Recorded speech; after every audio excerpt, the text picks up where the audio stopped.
Good evening friends, welcome back to Sneha Sangama Kannada channel. ನಾನು ನಿಮ್ಮ ಗೆಳತಿ ವೀಣಾ. ಎಲ್ಲರೂ ಹೇಗಿದ್ದೀರಿ? ಎಲ್ಲರೂ ಆರಾಮಾಗಿದ್ದೀರಿ, ಖುಷಿಯಾಗಿದ್ದೀರಿ ಮತ್ತು ಆರೋಗ್ಯವಾಗಿದ್ದೀರಿ ಅಂತ ಹೇಳಿ ಭಾವಿಸ್ತೀನಿ. ನೀವು ಯಾವಾಗಲೂ ತುಂಬ ಚೆನ್ನಾಗಿರಬೇಕು ಅಂತ ಹೇಳಿ ಹಾರೈಸ್ತೀನಿ. ಈ ದಿನದ ವಿಡಿಯೋ ಒಂದು ಆಡಿಯೋ ಬುಕ್ ಆಗಿದೆ. ಇಷ್ಟು ದಿನ ನಗಿಸುವ ತಮಾಷೆ ಕಥೆಗಳನ್ನು ತಗೊಂಡು ಬರ್ತಾ ಇದ್ದೆ. ಈ ದಿನ ನನ್ನ ಮೆಚ್ಚಿನ ಸಾಹಿತಿಗಳಾದ KP ಪೂರ್ಣಚಂದ್ರ ತೇಜಸ್ವಿಯವರ ಮಿಲೇನಿಯಂ ಸರಣಿಯಲ್ಲಿ ಬಂದಿರುವ ದೇಶ ವಿದೇಶ ಭಾಗ 2ರ ಲೇಖನಗಳನ್ನು ಈ ಸರಣಿಯಲ್ಲಿ ವಾಚನ ಮಾಡಲಿದ್ದೇನೆ. ಲೇಖನಗಳು ಬಹಳ ಇಂಟ್ರೆಸ್ಟಿಂಗ್ ಮಾಹಿತಿಗಳಿಂದ ಕೂಡಿವೆ. ಹಾಗಾಗಿ ಎಲ್ಲ ವಿಡಿಯೋಗಳನ್ನು ಮಿಸ್ ಮಾಡದೆ ಕೇಳಿ. ನೀವು ಸಹ ತೇಜಸ್ವಿಯವರ ಬರಹಗಳ ಫ್ಯಾನ್ ಆಗಿದ್ರೆ ಖಂಡಿತವಾಗ್ಲೂ ಈ ಒಂದು ವಿಡಿಯೋಗೆ ಲೈಕನ್ನು ಕೊಡಿ. ಇದರಿಂದ ಸಾಕಷ್ಟು ಜನರಿಗೆ ವಿಡಿಯೋ ಶೇರ್ ಆಗೋದಕ್ಕೆ ಸಹಾಯ ಆಗುತ್ತೆ. ವಿಡಿಯೋನ ನಿಮ್ಮ ಫ್ರೆಂಡ್ಸ್ ಆ್ಯಂಡ್ ಫ್ಯಾಮಿಲಿಗೆ ಶೇರ್ ಮಾಡಿ. ಹೊಸದಾಗಿ ಚಾನೆಲ್ಗೆ ಭೇಟಿ ಕೊಟ್ಟಿದ್ರೆ ಸ್ನೇಹ ಸಂಗಮ ಕನ್ನಡ ಚಾನಲನ್ನು ಸಬ್ಸ್ಕ್ರೈಬ್ ಮಾಡೋ ಮೂಲಕ ನನ್ನ ಸ್ನೇಹ ಬಳಗವನ್ನು ಸೇರಿ ಅಂತ ಹೇಳಿ ಕೇಳ್ಕೊಳ್ತೀನಿ. ಈಗ ತಡ ಮಾಡದೆ ಲೇಖನದೊಳಗೆ ಹೋಗೋಣ. ಐ ಹೋಪ್ ಈ ಸರಣಿಯ ಲೇಖನಗಳು ತುಂಬ ಇನ್ಫಾರ್ಮೇಟಿವ್ ಆಗಿದ್ದು ನಿಮಗೆ ಉಪಯುಕ್ತವಾಗಿರ್ತವೆ ಅಂತ ಹೇಳಿ ನಾನು ಭಾವಿಸಿದ್ದೀನಿ. ನಿಮ್ಮ ಅಭಿಪ್ರಾಯಗಳನ್ನು ತಪ್ಪದೇ ಕಮೆಂಟ್ ಬಾಕ್ಸ್ನಲ್ಲಿ ತಿಳಿಸಿ. ಆಡಿಯೋ ಬುಕ್ಕನ್ನು ಕೇಳುವ ಮೊದಲು ರೂಲ್ಸ್ ಗೊತ್ತಲ್ವಾ? ನಾನು ಹೇಳ್ತಾ ಹೋಗ್ತೀನಿ. ಹೇಳಿದ್ದನ್ನು ನಿಮ್ಮ ಕಲ್ಪನೆಯಲ್ಲಿ ನೀವು ಕಾಣ್ತಾ ಹೋಗಬೇಕು. ಸ್ವತಃ ನೀವು ಅಲ್ಲಿದ್ದೀರಿ, ಅಲ್ಲಿದ್ದು ಅದನ್ನು ಕಣ್ಣಾರೆ ನೋಡ್ತಿದ್ದೀರಿ ಅನ್ನೋ ಮಟ್ಟಕ್ಕೆ ನೀವು ಇಮ್ಯಾಜಿನೇಷನ್ ಮಾಡಿಕೊಂಡಾಗ ಅಷ್ಟು ಸಮಯ ನೀವು ಪ್ರೆಸೆಂಟ್ನಲ್ಲಿ ಇರ್ತೀರಿ. ಮತ್ತು ಅದು ಪವರ್ಫುಲ್ ಧ್ಯಾನ ಕೂಡ ಆಗಿದೆ. ಇದು ನಿಮಗೆ ಬಹಳ ಉಪಯುಕ್ತವಾಗುತ್ತೆ ಮತ್ತು ವಿಷಯವನ್ನು ಚೆನ್ನಾಗಿ ಮನನ ಮಾಡಿಕೊಂಡು ಎಂಜಾಯ್ ಮಾಡಲಿಕ್ಕೂ ಕೂಡ ಸಾಧ್ಯವಾಗುತ್ತೆ. Okay, let get start. ಮೊದಲ ಲೇಖನ, ಹಾಡುವ ಮರಳು. ಟ್ಯುನೀಸಿಯಾ ಸಹರಾ ಮರುಭೂಮಿಯಲ್ಲಿರುವ ಒಂದು ರಾಜ್ಯ. ಅಲ್ಲೊಂದು ಕಡೆ ಹಿಂದೊಮ್ಮೆ ಒಂದು ದೊಡ್ಡ ಊರಿತ್ತೆಂದು.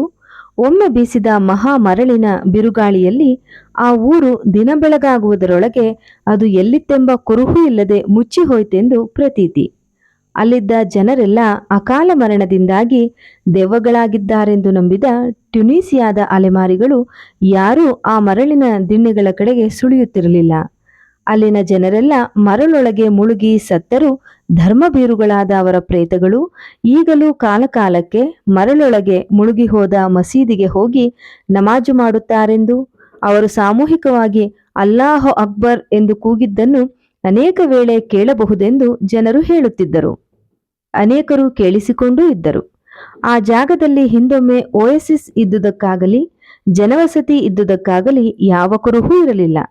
ಇಡೀ ದಂತಕಥೆಗೆ ಮೂಲ ಅಲ್ಲಿ ಕೇಳಿ ಬರುತ್ತಿದ್ದ ನಮಾಜಿನ ಕೂಗು. 19ನೇ ಶತಮಾನದಲ್ಲಿ ಇಲ್ಲಿ ಓಡಾಡಿದ ಫ್ರೆಂಚ್ ಪ್ರವಾಸಿಗರು ಸಹ ಮೃತಾತ್ಮಗಳು ಮಾಡುವ ನಮಾಜನ್ನು ಕಿವಿಯಾರೆ ಕೇಳಿ ವರದಿ ಮಾಡಿದ ದಾಖಲೆಗಳಿವೆ.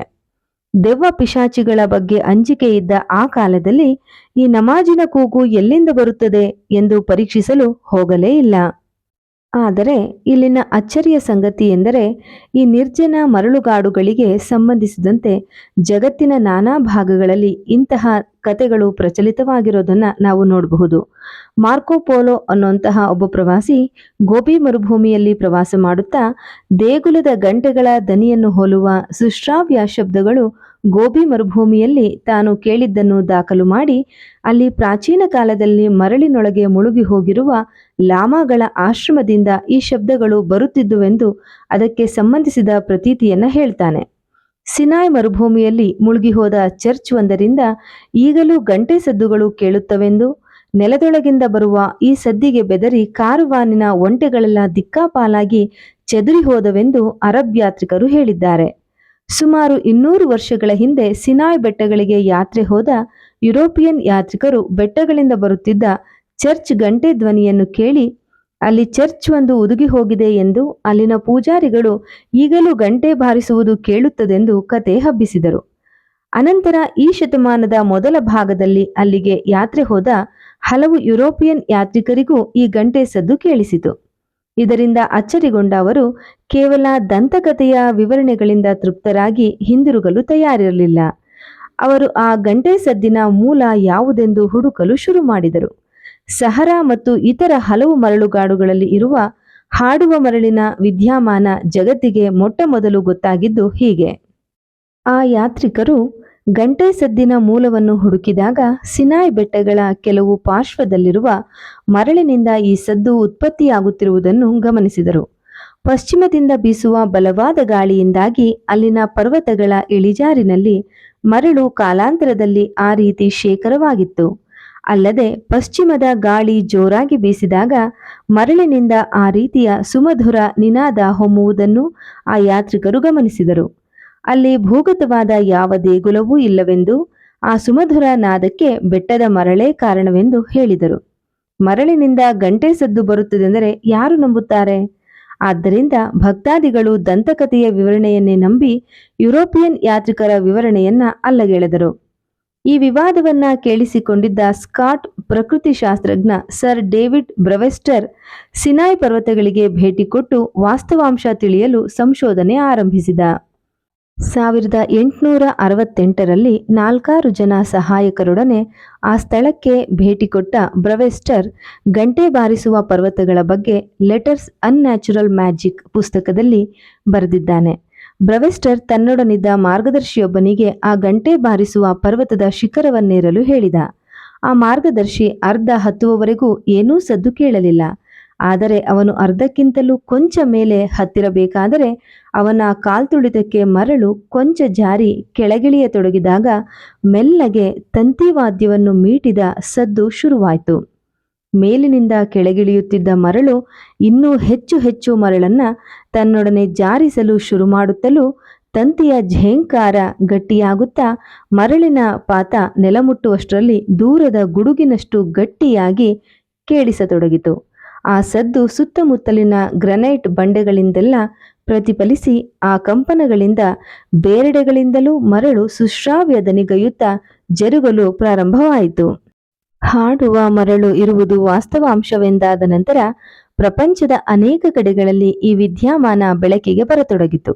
ಬ್ರಿಟನ್ನಿನ ನ್ಯೂಕ್ಯಾಸಲ್ ಯೂನಿವರ್ಸಿಟಿ ಇದರ ಬಗ್ಗೆ ಸ್ಥಳದಲ್ಲೇ ಸಂಶೋಧನೆ ನಡೆಸಲು ಒಂದು ಶಾಖೆಯನ್ನೇ ತೆರೆಯಿತು. ಪಿಸುಗುಟ್ಟುವ, ಗುಂಗಾಡುವ, ಸಿಳ್ಳು ಹೊಡೆಯುವ, ಘರ್ಜಿಸುವ, ಗಂಟೆ ಬಾರಿಸುವ, ನಾನಾ ವಿಧವಾಗಿ ಹಾಡುವ ಮರಳನ್ನು ಈಗ ಸಂಶೋಧಿಸಿದ್ದಾರೆ. ಸ್ಕಾಟ್ಲೆಂಡಿನ ಸಮುದ್ರ ತೀರದ ಹಾಡುವ ಮರಳನ್ನ ಬ್ರಿಟಿಷ್ ಭೂಗರ್ಭಶಾಸ್ತ್ರಜ್ಞ ಹುಗ್ ಮಿಲ್ಲರ್ ಕಾಲಿನಿಂದ ಸವರಿದಾಗ ತಂತಿವಾದ್ಯವನ್ನ ಬಿಗಿ ಮಾಡುವಾಗ ಬರುವ ಶಬ್ದದಂತೆ ಹಾಡು ಶುರುವಾಯಿತು. ಸವರುವ ಬದಲು ಮೇಲೆ ನಡೆದಾಡಿದರೆ ಚಿಕ್ಕ ಹಕ್ಕಿಗಳು ಚಿಲಿಪಿಲಿಗುಟ್ಟುತ್ತಾ ಹಾಡುವಂತೆ ಸದ್ದು ಮಾಡುತ್ತದೆ ಎಂದು ವರದಿ ಮಾಡಿದ್ದಾನೆ. ಓಡಿದಾಗ ಶಂಖಧ್ವನಿಯಂತೆ ಊ ಎಂದು ಸದ್ದು ಮಾಡುತ್ತದೆ. ನಿಶ್ಶಬ್ದ ವಾತಾವರಣದಲ್ಲಿ 30 ಗಜ ದೂರದಿಂದ ಸಹ ಇದನ್ನು ಕೇಳಬಹುದು ಎಂದು ಹೇಳುತ್ತಾನೆ. ಹಾಡುವ ಮರಳಿನ ಮೇಲೆ ನಡೆಯುವಾಗ ನುಣುಪಾದ ಮರಳಿನ ಕಣಗಳು ಜರುಗಿ ಈ ಬಗೆಯ ಸದ್ದು ಹೊರಡಿಸುತ್ತಿರಬಹುದು ಎಂದು ಆತ ವಿಶ್ಲೇಷಿಸುತ್ತಾನೆ. ಚಾರ್ಲ್ಸ್ ಡಾರ್ವಿನ್ ಅವನ ವೊಯೇಜ್ ರೌಂಡ್ ದಿ ವರ್ಲ್ಡ್ ಪುಸ್ತಕದಲ್ಲಿ ಬ್ರೆಜಿಲ್ ಮತ್ತು ಚಿಲಿ ದೇಶಗಳ ಮರಳುಗಾಡುಗಳಲ್ಲಿ ಹಾಡುವ ಮರಳನ್ನ ನೋಡಿದ್ದಾಗಿ ದಾಖಲೆ ಮಾಡಿದ್ದಾನೆ. 1832ರ ಏಪ್ರಿಲ್ 10ನೇ ತಾರೀಕಿನ ದಿನಚರಿಯಲ್ಲಿ ನಾವು ಹಿಂದಕ್ಕೆ ಬರುವಾಗ ಸುಸ್ತಾಗಿದ್ದೆವು. ಬಿಸಿಲು ತುಂಬಾ ಜೋರಾಗಿತ್ತು. ನಮ್ಮೆದುರಿನ ವಿಶಾಲವಾದ ಮರಳಿನ ಬಯಲಿನಲ್ಲಿ ನಮ್ಮ ಕುದುರೆಗಳು ಹೆಜ್ಜೆ ಹಾಕಿದಾಗಲೆಲ್ಲ ಹಕ್ಕಿಯ ಸಿಳ್ಳಿನಂಥ ಸದ್ದು ಮರಳಿನಿಂದ ಹೊಮ್ಮುತ್ತಿತ್ತು. ಕುದುರೆಗಳ ಪಾದ ನಿಧಾನವಾಗಿ ಆಳವಾಗಿ ಮರಳೊಳಗೆ ಹುಗಿದಾಗ ಸಿಳ್ಳು ನೀಳವಾಗಿರುತ್ತಿತ್ತು ಎಂದು ಬರೆದಿದ್ದಾನೆ. ಹಾಡುವ ಮರಳಿನ ಅಸ್ತಿತ್ವ ನಿಜವೆಂದು ಸಾಬೀತಾದರೂ ಅದೇಕೆ ಹಾಡುತ್ತದೆಂದು 1940ರವರೆಗೂ ಯಾರೂ ಸಂಶೋಧನೆ ಮಾಡಲು ಹೋಗಲಿಲ್ಲ. 1940ರಲ್ಲಿ ಹಾಡುವ ಮರಳಿನ ಬಗ್ಗೆ ಗಂಭೀರವಾದ ಸಂಶೋಧನೆ ಮಾಡಿದವನೆಂದರೆ ಬ್ರಿಟಿಷ್ ಭೌತಶಾಸ್ತ್ರಜ್ಞ ಬೆಗ್ನಾಯ್ಡ್. ಮರಳಿನ ಸಂಗೀತ ಗುಣಗಳ ಬಗ್ಗೆ ವಿವರಿಸುತ್ತಾ, ನಾನು ಮನುಷ್ಯವಾಸದಿಂದ ಸುಮಾರು 400 ಮೈಲು ದೂರದಲ್ಲಿದ್ದ ನೀರವ ಮರಳಿನ ದಿಣ್ಣೆಯಿಂದ ಮೊಟ್ಟಮೊದಲ ಸಾರಿ ಮಧುರ ನಿನಾದ ಬರುವುದನ್ನು ಕೇಳಿದ್ದು. ಸಣ್ಣಗೆ ಶುರುವಾದ ತಂತಿವಾದ್ಯದ ಸದ್ದಿನಂತಿದ್ದ ಈ ಶಬ್ದ ನಿಧಾನವಾಗಿ ಮಿಗಿಲಾಗುತ್ತಾ 5 ನಿಮಿಷಗಳ ಕಾಲ ಕಿವಿಗಡಚಿಕ್ಕುವಂತೆ ಕೇಳಿಸಿತು. ಅಲ್ಲಿಯವರೆಗೂ ನೆಲ ಸಹ ಕಂಪಿಸಿ ಮಾರ್ದನಿಗೈಯುತ್ತಿತ್ತು ಎಂದು ಹೇಳುತ್ತಾನೆ. ಮರಳುಗಾಡಿನಲ್ಲಿ ಬೆಟ್ಟದ ಮಗ್ಗುಲಲ್ಲಿ ಜಾರುವಂತೆ ಕುಳಿತಿರುವ ಮರಳಿನಿಂದ ಮಾತ್ರ ಈ ಬಗೆಯ ಸದ್ದು ಬರುತ್ತದೆ. ಸಮುದ್ರ ತೀರದ ಮರಳಿನಲ್ಲಿ ಯಾವಾಗಲೂ ಕೀರಲು ಧ್ವನಿಯ ಹಾಡು ಹೊಮ್ಮುತ್ತದೆ ಎಂದು ಆತ ವಿಶ್ಲೇಷಿಸುತ್ತಾನೆ. ಮರಳುಗಾಡಿನಲ್ಲಿ ಹೊಮ್ಮುವ ಸದ್ದು ಯಾವಾಗಲೂ ಬಹಳ ಕಡಿಮೆ ತರಂಗಾಂತರದಲ್ಲಿದ್ದು ಘೋಷದಂತೆ ಇರುತ್ತದೆ. ಸಮುದ್ರ ತೀರದ ಮರಳಿನ ಸದ್ದು ಅತಿ ಹೆಚ್ಚು ತರಂಗಾಂತರ ಹೊಂದಿದ್ದು ತಾರಸ್ವರದ ಬಳಪ ಸ್ಲೇಟಿನ ಮೇಲೆ ಗೀರಿದಾಗ ಆಗುವ ಕೀರಲು ಧ್ವನಿಯನ್ನು ಹೋಲುತ್ತದೆ. ಕೆಲವು ಮರಳುಗಳ ಸದ್ದು ಮನುಷ್ಯನ ಧ್ವನಿಯನ್ನ ಹೋಲುತ್ತದೆ. ಕಲಹರಿ ಮರುಭೂಮಿಯಲ್ಲಿ ಒಂದು ಕಡೆ ನಾವು ಕಾಲಿಟ್ಟ ಹಾಗೂ ಮರಳು ನಾಯಿ ಬೊಗಳಿದಂತೆ ಬೌ ಬೌ ಎಂದು ಬೊಗಳುತ್ತದೆ. ನ್ಯೂ ಕ್ಯಾಸಲ್ ವಿಜ್ಞಾನಿಗಳು ಮರುಭೂಮಿಯಲ್ಲಿ ಸಂಶೋಧನೆ ಮಾಡುವುದಲ್ಲದೆ ಪ್ರಯೋಗಶಾಲೆಯಲ್ಲಿ ಮರಳಿನಿಂದ ಸುಶ್ರಾವ್ಯ ದನಿ ಹೊಮ್ಮಿಸಲು ಸಾಧ್ಯವೇ ಎಂದು ಪ್ರಯತ್ನಿಸಿದ್ದಾರೆ. ಅವರ ಪ್ರಯೋಗಗಳಲ್ಲಿ ಮರಳಿನ ಕಣಗಳ ನುಣುಪಿಗಿಂತಲೂ ಮರಳು ರಾಶಿಯ ಕಣಗಳ ಸಮಾನ ಗಾತ್ರ ಅವು ಹಾಡಲು ಬಹುಮುಖ್ಯ ಎಂದು ಕಂಡುಬಂದಿದೆ. ಅಲ್ಲದೆ ಮರಳು ರಾಶಿಯಲ್ಲಿ ಧೂಳಿನ ಕಣಗಳು ತುಂಬಾ ಇದ್ದರೆ ಅಥವಾ ಒದ್ದೆಯಾಗಿದ್ದರೆ ಆ ಮರಳು ಹಾಡುವ ಶಕ್ತಿ ಕಳೆದುಕೊಳ್ಳುತ್ತದೆ ಎಂದು ಪತ್ತೆ ಮಾಡಿದ್ದಾರೆ. ಮರಳು ಹಾಡಲು ಈ ಎಲ್ಲ ಅಂಶಗಳ ಜೊತೆಗೆ ಮರಳಿನಲ್ಲಿ 2 ವಿಶಿಷ್ಟ ಪದರಗಳಿರಬೇಕು.